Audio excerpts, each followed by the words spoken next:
armadillos keep digging little holes in my backyard.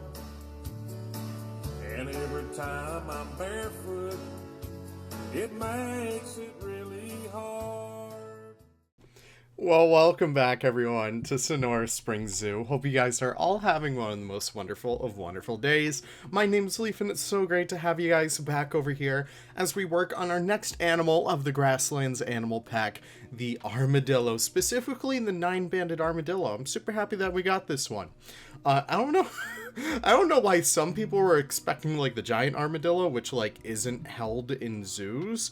But, you know what? I'm pretty happy with this choice, because 9-banded armadillos are very cool. They're found all over, like, you know, the United States. But not only that, but they're found all over Central and South America, which makes them an incredibly versatile species for all different kinds of zoos. And that's kind of the zoo that we're going for over here, a very versatile zoo. So I am pairing these guys. It's kind of like... I guess my dog wants to be part of this, but I'm pairing these guys, sorry, with, I believe, giant desert hairy scorpion, and I believe it's also axolotl. I believe I'm pronouncing that right. I'm just closing my window right now because my dog's barking at some squirrels outside.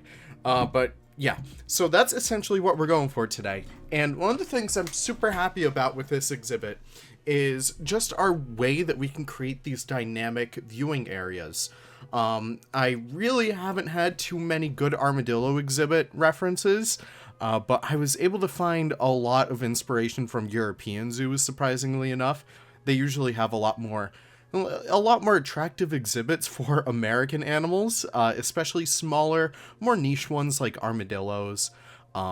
And yeah, I was just super excited to play with these guys. So you can see I'm working on this little bit of a cave section. It's something I was kind of brainstorming over here. I wanted this to have sort of like an abandoned western town kind of feel. Very slightly though, I didn't want to go too crazy with the theming. So you're only going to see slight hints of theming, as well as, you know, we're also using, you know, the same blueprints from before. I have the holding areas back there. I have, like, you know, the guillotine doors, I think those are.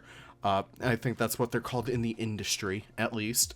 And yeah, so we get to work over here. I need to give a huge shout out to, you know, Nicholas Linerider and Zoo for making these beautiful rock blueprints. But not only that, but Just Goron, a really good friend of mine, has made this beautiful kind of like danger mining area sign. And it looks really, really good. I thought it fit the vibe here perfectly. And I was just looking for, like, you know, inspiration on kinds of these areas. And I thought it kind of worked super well that, you know, maybe we could have this be kind of like a little bit of a mineshaft area or something like that. Have it be very much leaning in towards, like, that western feel. So I think that's kind of what we settled on over here. So you can see I'm actually starting to get to work on, you know, actually adding the supports to that overhanging structure. Obviously, you would need some support over there when you have, like, animals like armadillos under there. Even though they do have hard shells, we don't want that kind of rock structure to cave down on them. So that's kind of what I wanted over there, and you can see I have an upper area and a lower area. The upper area does give them access to the burrow, though I haven't seen them actually use it yet. But they at least are able to access it. And the lower area is just a much more, like, larger area for them to play around in. And of course I'm using a whole bunch of different, you know, foliage and rock techniques. I'm using the faux rocks, kind of like that rubble piece, to give it a lot more of a cave kind of look. And I also use our faux rock kind of set to really make the stalactites really, really stick out and stuff like that. And I'm also using the same trick that we did with our caracals before. It's kind of creating this very nice, I don't know how you describe it, framework, I guess, when it comes to the netting above. Obviously, they really wouldn't want to climb out, but I don't want anything to climb in just in case.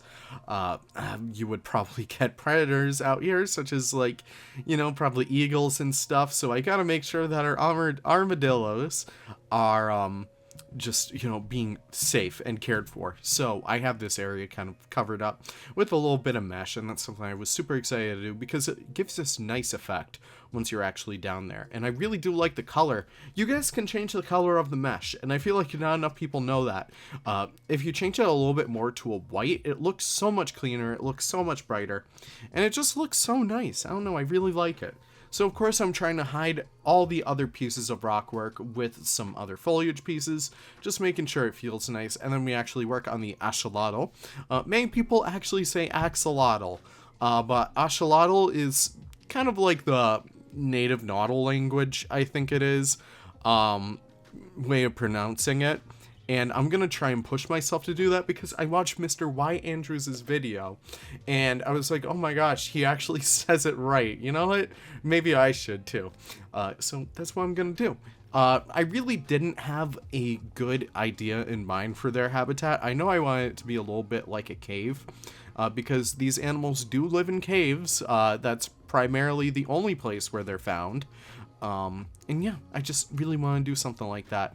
So I work a lot with the Twilight Wood and the 3D printed conservation wall. And yeah, overall, I just thought I came out with a pretty good design. Also using those butterfly pieces as a way to make a really nice door frame. Not door frame, but window frame. I think that turned out pretty good too. And I actually get to work on planting the outside of this viewing area. And this is something I learned from Just Goron, even Eben's Wed. It's creating these natural barriers for guests where you don't need to put fences, but you could put plants that would deter people from really stepping into areas where they're not supposed to go. So if you have stuff like brambles, if you have stuff like, really dense, possibly spiky plants, kind of like rose bushes or thorns, you could use those in place of fences. It creates a really nice natural look, especially in real zoo design, but even in Planet Zoo too. It really takes down the kind of man-made aspect of zoos, and it gives a lot more of a naturalistic look, which I think is super important when you're building for a facility like this. You always want to make sure that, people know that they're in a man-made environment. They know that they're in a zoo, but it's always good to allow them to get immersed in an area, if that makes sense. So over here, it's the rattlesnake. It is the Western Diamondback rattlesnake that we're building for. And these guys have a pretty cool enclosure. I end up moving this a little bit, but I was thinking, you know what? Whenever I think of rattlesnakes, I always think of like cowboys and westerns and stuff like that. So I really wanted to give these guys a unique viewing area. And I actually give them their own little house. So it was just a little bit of a unique kind of challenge I had for myself, is to make this small little exhibit house, because a lot of the times you do see these things in zoos where these animals are usually kept in small little houses. I know my local zoo, Roger Williams, will actually have a snake house for most of the year. When I went today, it was closed, but that was kind of because we went a little bit earlier than everyone else was supposed to. But I'll talk more about that when I actually do get to an episode based around my experience over there. Hope you guys are excited for that, because it was super awesome to learn about that kind of stuff. So stay tuned for that.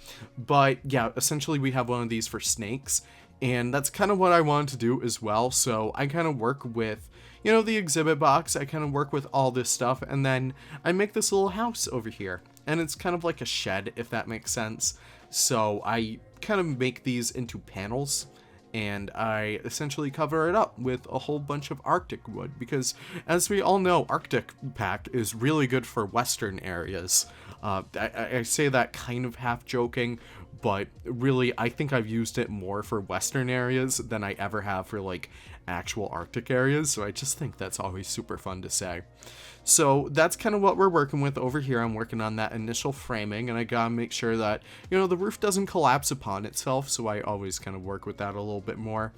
We don't have a snake sign, so I kind of use the lizard sign from the Australia pack as a way to indicate that there is a snake in here. Maybe originally there was a lizard in here, like a Gila monster, though I may actually change it out for Gila monster so it does make a little bit more sense. I feel like that'd be just as applicable as a diamondback rattlesnake. So maybe I'll actually do that when I pop in later today. But you could see I'm working a lot with the foliage in the terrain around here. Obviously, there's not really much happening around this building, but I still wanted to make sure that it felt like it was supposed to be here. So I add all these dead plants around it. And of course, I add these small little fences that I made. These guys are in a fence pack. It should be up on the workshop by the time that this comes out. It should be out by the time that, like, all these videos really come out. I want to have, like, that entire blueprint set out for, like, the day that this pack drops. So you guys can kind of build alongside me over here. But that is it, my friends. Here we have a nice little sweeping overview of everything that we're working with. Here we just have, like, all these beautiful cinematic shots of this entire area. Really small exhibits today, but I hope you guys like that because that's where I feel like I really shine. But I wanted to thank you guys for even stopping by in the first place. You guys, I assume, have been giving tremendous support for this pack. It's been a really fun, really good time being able to play with all of this. And it really makes me so happy and thankful that you guys watch this stuff. So, yeah, that's really it. Don't forget the giveaway in the last video. It should still be going on. It's in the Caracal video, if you guys aren't aware, so it's going to be drawn a week after that, so be sure to go participate in that. Here we have some last final shots of the armadillos, but I think I'm going to take off over here. So thank you guys so much for stopping by, and I hope you guys have the most wonderful of wonderful days. Goodbye now.